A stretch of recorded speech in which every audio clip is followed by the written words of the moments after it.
originarias por la misma actividad que se está desarrollando, y la higiene pues viene más por el lado de la salud, de prevenir algunas enfermedades.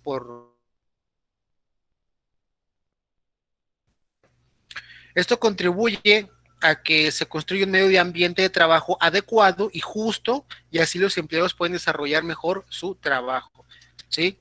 Obviamente, pues no vamos a estar a gusto ni trabajando a gusto en un lugar en donde estamos viendo que no se cuide nuestra propia seguridad, ¿de acuerdo?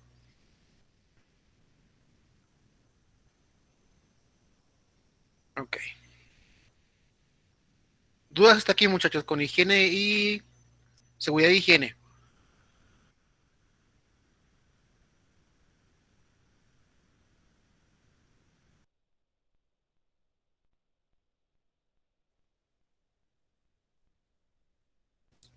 Para poder establecer un ambiente adecuado, como dijimos ahorita, y en todos los lugares se crearon algunos estatutos o reglas que se deben de seguir, finalidad de alimentos y poder garantizar este estado, ¿no? Y a estos lineamientos se les conoce como normas, ¿sí? O a esta regulación, a este reglamento se le conoce como normas. La definición de norma es que es un principio que se impone o adopta para dirigir la conducta o la correcta realización de una acción o el correcto desarrollo de una actividad. Es decir, ya se discutió el proceso adecuado para llevar a cabo ciertas actividades, entonces se ponen como reglamentos. Para que tú puedas desarrollar la misma actividad, tienes que cumplir con estas actividades o estas reglas que se llaman normas, ¿sí? Es como, por ejemplo, cuando van a poner un negocio, cuando van a poner un negocio, eh, que sea, por así decirlo, legal, que se va a registrar en el gobierno y todo el caso, entonces tienen que pedir permiso. Pero para poderles otorgar ese permiso, primero el gobierno checa que cumplan con ciertas normativas, con ciertas reglas. Si es un restaurante, pues que esté limpio, que esté aseado, que en estos casos de pandemia, por ejemplo, las normas son que las mesas estén separadas, que la gente esté separada de 1.5 metros cada uno, que exista una barra protectora de plástico, de hule entre cada persona, por ejemplo. Son reglas que se buscan implementar mediante la imposición o la adopción para poder garantizar ese ambiente de trabajo, ¿no? Entonces, en México tenemos normas que se identifican con estas tres letras, ¿no? Que es la abreviación de normas o las siglas de normas oficiales mexicanas, ¿sí? Entonces, existen muchísimas normas mexicanas, las cuales se encargan de regir diferentes áreas. Por ejemplo, tenemos esta norma que aparece aquí abajo, la NOM 001 STPS 1998, por ejemplo, las cuales se componen todas las normas de este mismo tipo de estructura para su nombre, van acompañadas del NOM, esto, norma oficial mexicana, y luego el número de norma 001 y luego las letras que hacen relación a la dependencia que se encarga de llevar a cabo esa norma y el año en que fue promulgada esa norma, ¿sí? Por ejemplo, en el caso de las normas que tengan STPS, que aquí se esconde cuando muevo el cursor, pero es STPS, se relacionan con la Secretaría del Trabajo y Prevención Social, ¿sí? Así hay normas de salud, hay normas de fabricación, etcétera, etcétera, etcétera, ¿sale? Miren, por ejemplo,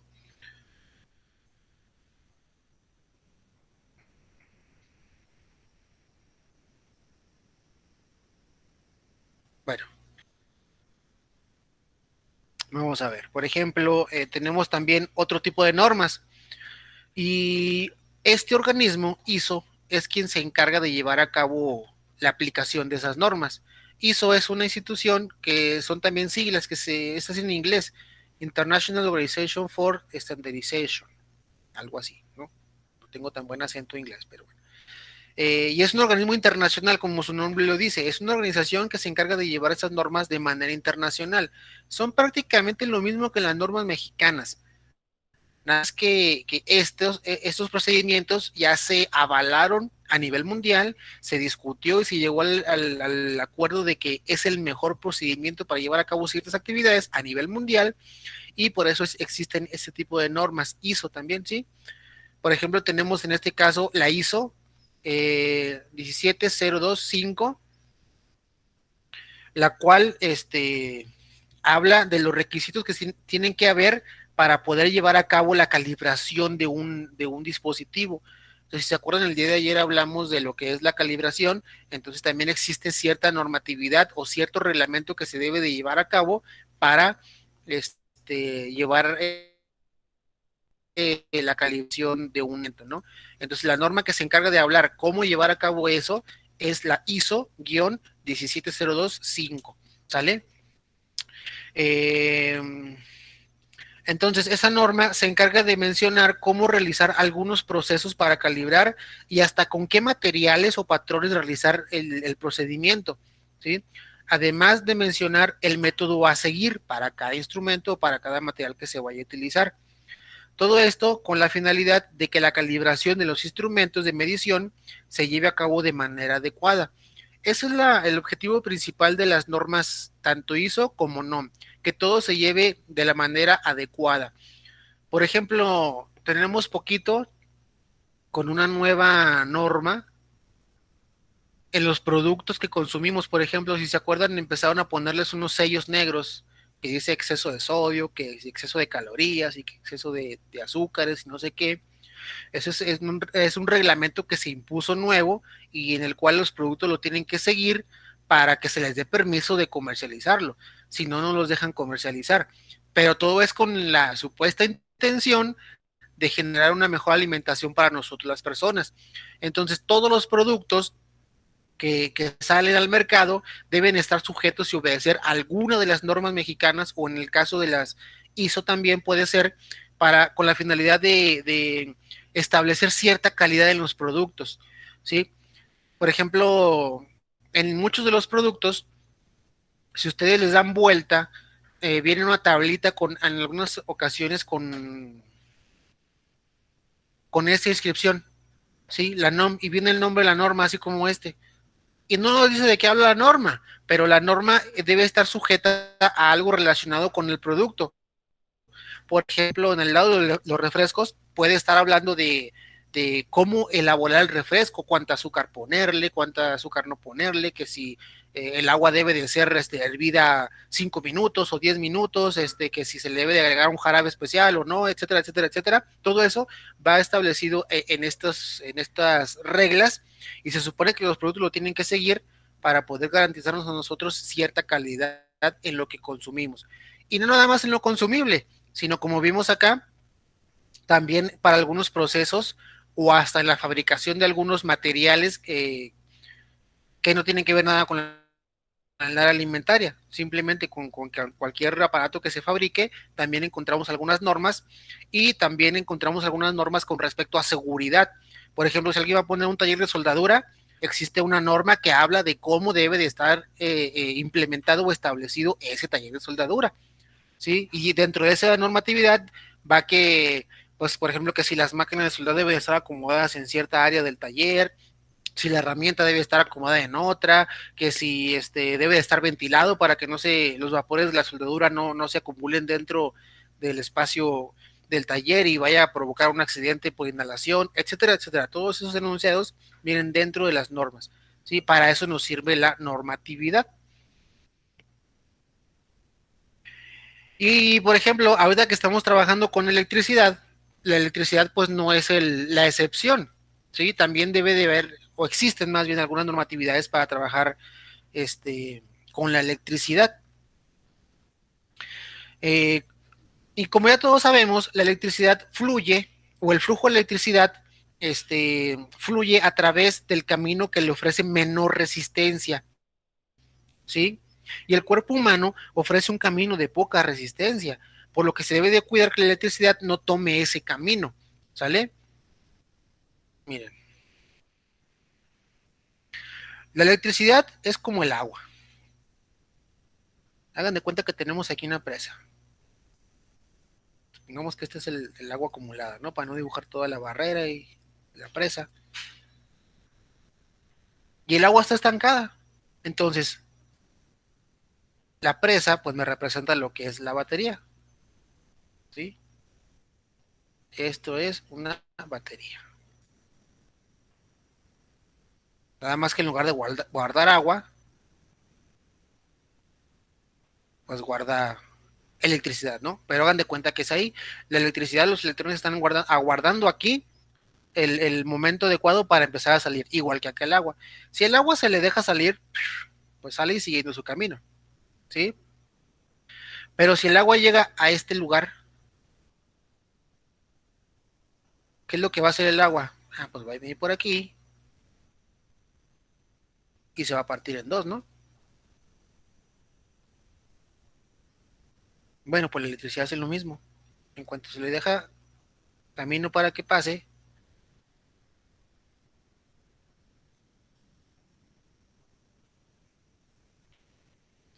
eso ya los vimos la unidad pasada. ¿Qué es lo que va a hacer la electricidad? Pues lo mismo que el agua. En cuanto se le permita salir, va a empezar a recorrer su camino y cuando llega a cualquier bifurcación, pues el agua se va a dividir o la electricidad se va a dividir. Exactamente lo mismo, ¿sí? Y si llega donde se junta otra vez el camino, pues se va a juntar y va a seguir su camino por donde tenga que seguirlo, ¿no? Es igual con el agua si aquí se va a partir, pero si tus caminos en algún lugar se vuelven a juntar y se vuelven a hacer uno solo, pues el agua va a ser lo mismo, va a seguir el camino y va a llegar el punto en que se va a volver a juntar y va a ser el mismo, ¿sí? Pero, ¿qué es lo que pasaría si este camino se vuelve a partir y uno está así y el otro está así? ¿Cuál camino creen ustedes que le ofrece menor resistencia al agua para circular? ¿El delgado o el ancho? ¿Por dónde creen que se iría el agua en este caso? ¿Por el camino delgadito o por el camino grueso?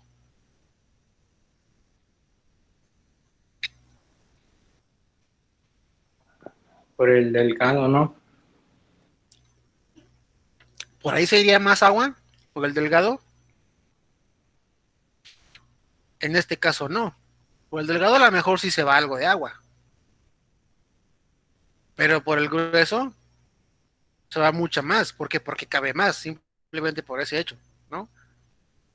Como está más grande, pues cabe más agua. Pues por ahí se va más. Entonces, ¿por qué se va más agua por el camino grueso? Porque es un camino que ofrece menos resistencia. El camino delgado sí ofreció resistencia, pero aún así sí dejó pasar algo de agua. Pero como es más difícil, pues la mayor cantidad de agua se va por donde está más fácil, ¿sí? Es por el camino grueso. Si a este, por ejemplo, le agregáramos un tercer camino que tiene esta dimensión, sería exactamente lo mismo. Por aquí sería algo de agua, por acá también, pero por aquí sería la mayor cantidad de agua, porque le ofrece menos resistencia. Para el agua es más fácil pasar por un camino que tiene una dimensión más amplia que por un camino que está más angostito, ¿sí? Entonces, con la electricidad pasa exactamente lo mismo. En cuanto la electricidad encuentre un camino con menos resistencia para poder pasar, la electricidad va a pasar. Entonces, acuérdense ustedes que, por ejemplo, estos símbolos nos representan a nosotros una resistencia eléctrica, ¿sí? Estos elementos se están oponiendo a que pase la electricidad, se están resistiendo, no están dejando que pase tan fácil. Entonces, si llega un cristiano y se agarra de aquí, qué manotas, qué brazos te da. Si se agarra de aquí, como el cuerpo humano es conductor eléctrico, ¿sí? Entonces, si la resistencia que hay aquí es menor que la de estos elementos que se encuentran en el circuito, va a pasar lo mismo que con el agua. La electricidad automáticamente va a agarrar este camino y nos va a recorrer, ¿sí? Y dependiendo de la cantidad de electricidad o de corriente eléctrica que esté circulando por el circuito, pues nos puede generar algunos daños leves o muy graves. Entonces, la normatividad por el lado eléctrico lo que se encarga de hacer es de cuidar la seguridad de esta persona mediante reglamentos que digan cómo instalar estos circuitos, cómo conectar cada componente de tal manera que esta persona, si llegara a ser el caso de que formara parte del circuito, agarrándolo por accidente, que se cayera o algo, no formara parte de un camino de baja resistencia y la electricidad no lo recorra.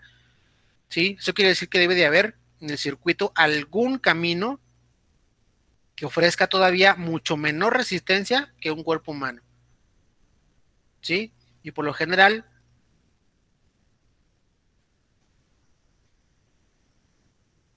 son los caminos de tierra de protección.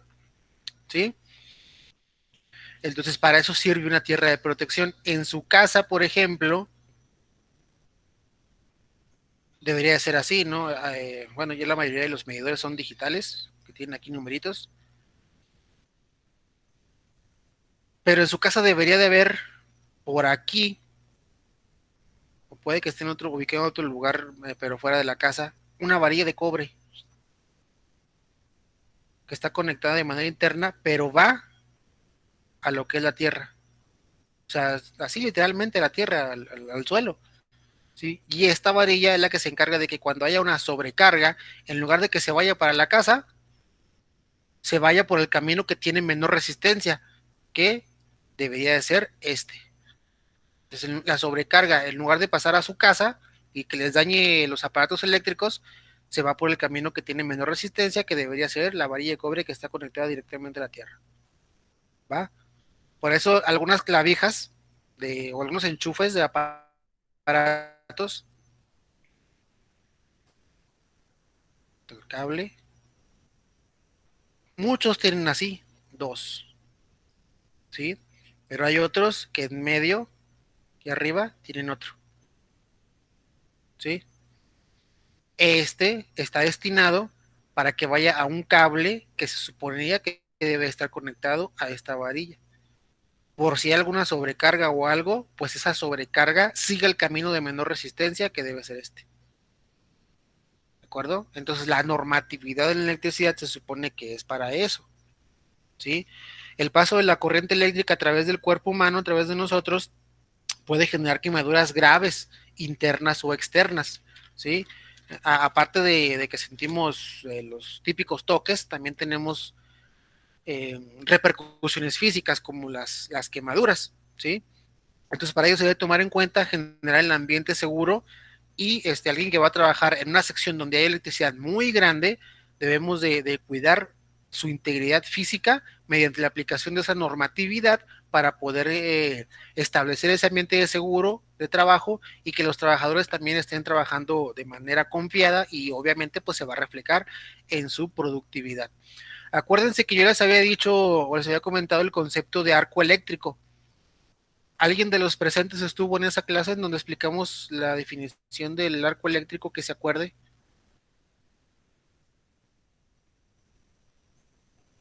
¿Quién se acuerda qué es arco eléctrico?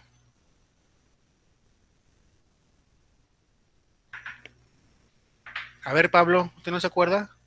Usted de los que están más frecuentes en la clase.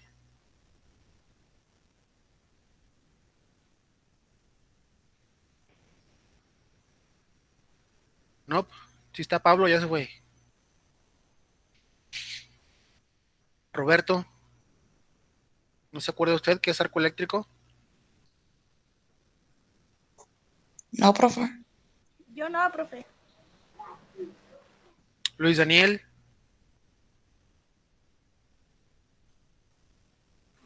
No, profe, no me acuerdo. Ok. Vamos a recordarlo entonces. Déjenme borrar esto.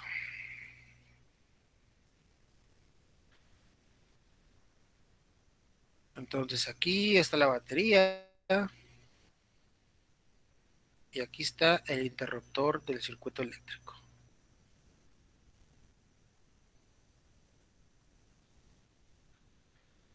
Ya sabemos todos que la corriente eléctrica pues va a través de los cables, los conductores, pero si llega el interruptor o el switch que se encarga de abrir el circuito, literalmente abrirlo para que no pase la corriente eléctrica, la corriente pues ya no va a circular, ya no va a fluir, ¿sí? Pero si la fuerza de esta batería que tenemos aquí es lo suficientemente grande y esta distancia de aquí es lo suficientemente pequeña, entonces la electricidad va a hacer esto. Va a brincar y va a circular, aunque no se haya cerrado el interruptor, ¿sí? Entonces, a ese brinco de corriente, sin conductor físico, sin cable, se le conoce como arco eléctrico, ¿sí? Entonces, lo único que necesitamos es una distancia lo suficientemente pequeña y una fuerza eléctrica lo suficientemente grande como para que los electrones alcancen a brincar de un punto hasta el otro, sin necesidad de que el interruptor esté cerrado. Entonces, cuando estamos trabajando con corriente eléctrica muy alta, muy grande, o voltajes muy grandes, tenemos ahí un trabajador con su casquito de industrial, pero si el trabajador llega a hacer contacto con tierra, o sea, a cerrar un circuito, y esta corriente eléctrica es suficientemente grande, entonces la corriente eléctrica lo que va a hacer es brincar hacia acá, y ¡fum! A recorrer el cuerpo y a recorrerse dice hacia la tierra, ¿sí? Esto sí puede llegar a pasar cuando tenemos corrientes eléctricas muy grandes o voltajes muy grandes, ¿sí? Entonces, para eso también se implementa la normalización en la conexión eléctrica para garantizar que esto no pase. No se va a reducir a lo mejor al 100%, pero sí se va a reducir el riesgo de que pasen accidentes de este tipo. La normatividad entonces incluiría también qué tipo de ropa, qué tipo de protección, qué tipo de calzado debe llevar una persona que está en contacto con estos circuitos eléctricos, ¿no?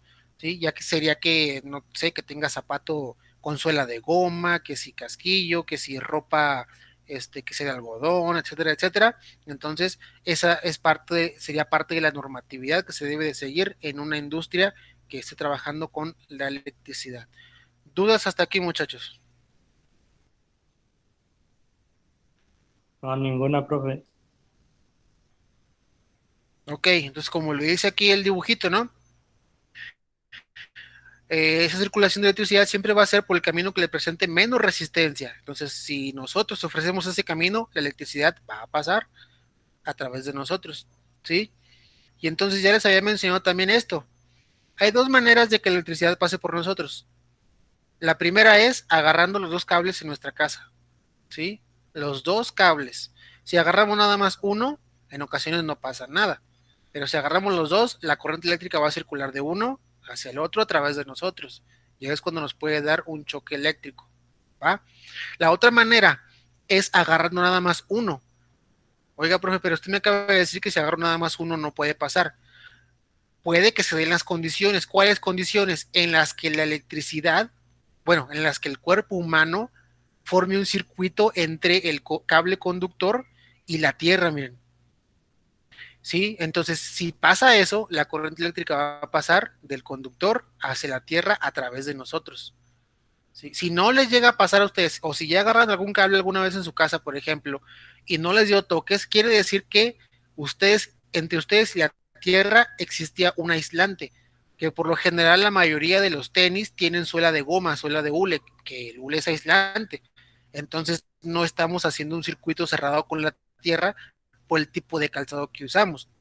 Sí, pero hay veces en que, por ejemplo, el piso está mojado o traigo los pies húmedos y eso favorece lo que es la conducción eléctrica, por lo tanto, automáticamente en cuanto la corriente eléctrica encuentra ese camino, pues pasa hacia la Tierra a través de nosotros. Entonces encontramos esas dos formas de circulación de la corriente eléctrica, por lo que debemos de cuidar siempre no formar un circuito o no formar parte del camino para que la electricidad pueda circular a través de nosotros. ¿Sí? Y eso sería todo por el día de hoy. Hasta ahí le dejaríamos. Con eso abarcamos la totalidad de los temas de la unidad 2 del submódulo 2. Ya nada más faltaría ver las actividades. Son tres. pero son pequeñas, miren, porque la primera es una simple pregunta. ¿Sí? ¿Qué es una norma? Yo se los acabo de explicar. Si no se acuerdan, sería cuestión de que checaran la clase de YouTube o, como dice aquí, investiguen sobre el tema y responden la pregunta. ¿Qué es una norma? ¿Va? La siguiente, bueno, déjenme de una vez activarla antes de que se me olvide.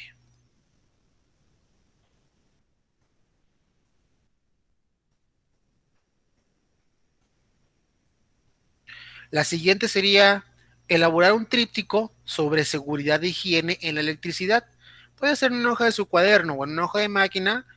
Buscan la manera de doblarlo en forma de tríptico informativo nada más, y la información que necesitan para hacer su tríptico lo van a encontrar en este documento que está aquí, ¿sí?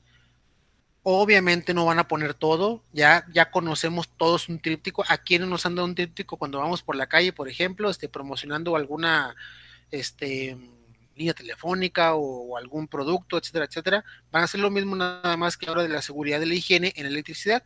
Y la información que requieren está aquí, de aquí lo van a sacar, ¿sale? Entonces, ese es el tríptico. Y van a visitar esta página que tenemos aquí, y esta página les dice a ustedes de qué habla la norma ISO 17025, que es la que vimos ahorita, y lo único que tienen que hacer es responder también a esa pregunta: ¿qué es la norma ISO 17025 o de qué habla? Aquí les dice de qué habla. Yo ya les di más o menos una introducción de qué es lo que habla, entonces no está tan difícil, ¿sale? Son actividades realmente pequeñas que prácticamente si se pusieran en la tarde a hacerlas, las acaban, ¿sí? Así, con eso les digo todo, que están sencillísimas. Aparte de las otras dos que tenemos pendientes, ¿no? De prueba y calibración y las conversiones, ¿sí? Que son realmente sencillas también. ¿Dudas, muchachos, hasta aquí? ¿Aclaraciones?